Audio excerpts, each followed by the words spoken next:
Olá, gente. Então, seja bem-vindo, tá? Mais uma vez aqui em nossa aula. Continuando nossa aula de História com o nosso assunto, que é Revolução Russa de 1917. Então, já vimos vários acontecimentos.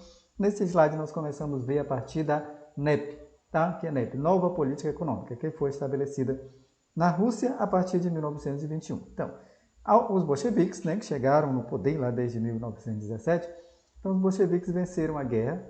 Porém, a agricultura venceram lá a Guerra Civil. Qual foi a Guerra Civil? Onde o Exército Branco lutou com o Exército Vermelho e o Exército Vermelho saiu vitorioso devido a ter imposto lá a estratégia do comunismo de guerra, tá? Que nós estudamos na aula anterior. Então, os bolcheviques venceram a guerra. Porém, a agricultura, a indústria e o sistema de transporte estavam arruinados. Diante do colapso da economia, o governo bolchevique instituiu a NEP, a Nova Política Econômica, em março de 1921. Revogando algumas medidas tomadas durante o período do comunismo de guerra. Então, vai tratar de uma certa abertura de novo, aqui a partir de 1921, no governo de, lembrando quem estava governando o país naquele período era Lenin, não é, que ficou desde 1917 da Revolução até 1924, quando ele vai falecer. Tá? Na esfera comercial, a NEP permitiu a presença da iniciativa privada, não é? Então começou a abrir a economia no pequeno comércio e possibilitou a criação de cooperativas de comércio.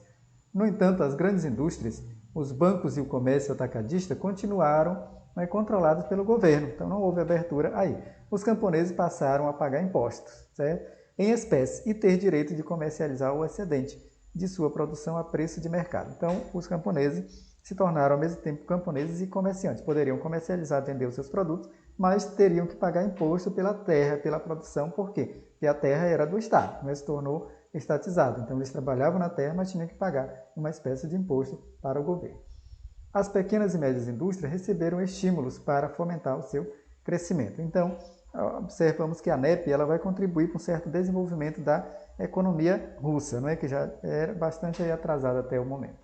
Tá? Ainda sobre a NEP. Nas cidades proibiu-se a nacionalização das fábricas, então também uma abertura, porque se nacionaliza a fábrica é o fechamento. Não é? Se proíbe, então, uma certa abertura.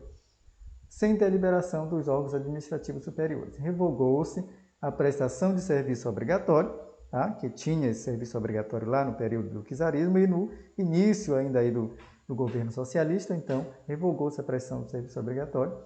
Foi autorizado a livre circulação de mão de obra e suprimiu-se a remuneração igualitária, que foi colocado lá no início de 1917, a remuneração igualitária, então foi suprimida aqui, foi tirada, não é, do trabalho, buscando-se o quê? Em vez disso, da remuneração igualitária, a correlação entre salário e produtividade. Então, de acordo com a produção, não é, do trabalhador, então ele receberia um salário ali por produção, não mais um salário igual. Bem, Partido Comunista e novos rumos da Revolução. Então, a partir de 1924, começa a ter um novos rumos.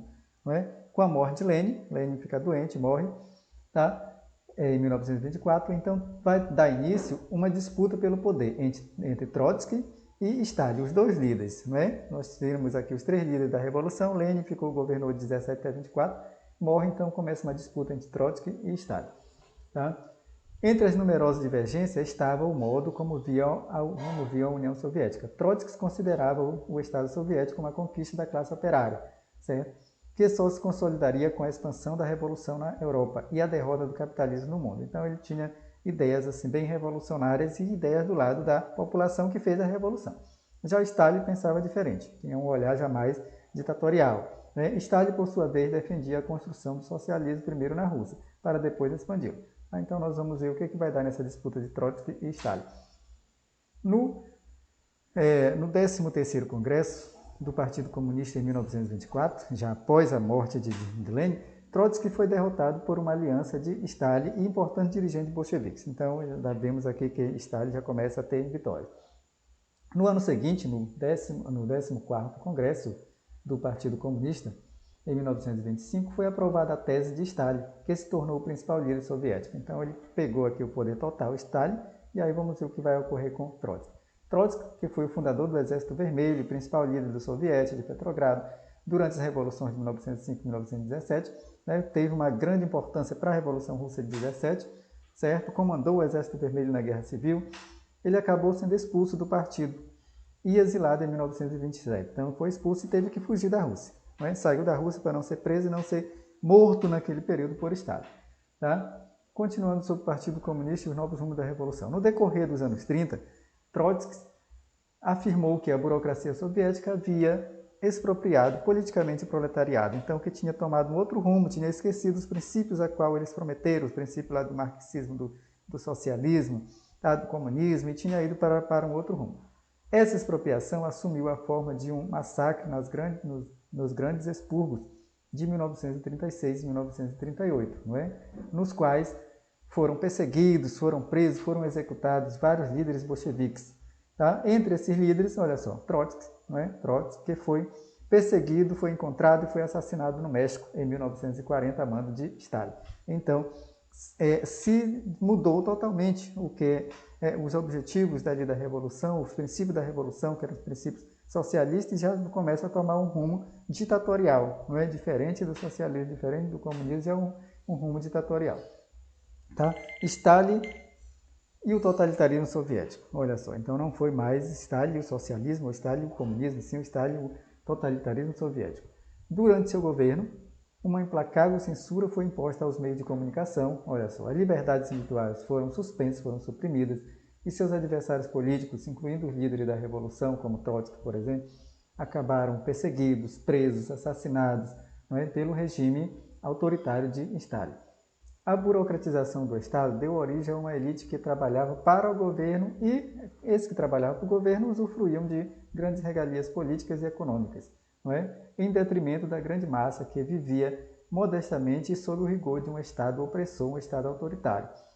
Os povos não russos, submetidos a rígidas regras impostas pelo Partido Comunista, foram obrigados a adotar o russo como língua oficial. Então, aquela ideia de liberdade que eles tinham antes, por quê? Porque viviam um governo opressor no período dos czares.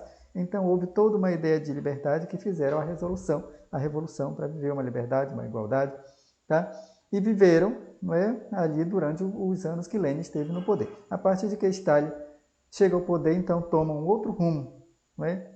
Deixa de existir ali uma sociedade igualitária e se torna uma sociedade totalitária, não é? Uma ditadura, uma brutal ditadura estabelecida por Stalin a partir de 1924. Tá? Bem, gente, então concluímos a nossa aula por aqui. A qualquer momento parem o vídeo, voltem o vídeo, assistam bem, tá? Que é para depois nós fazermos aí nossas atividades. Obrigado a todos pela atenção, um abraço e até o nosso próximo vídeo, a nossa próxima aula. Tchau!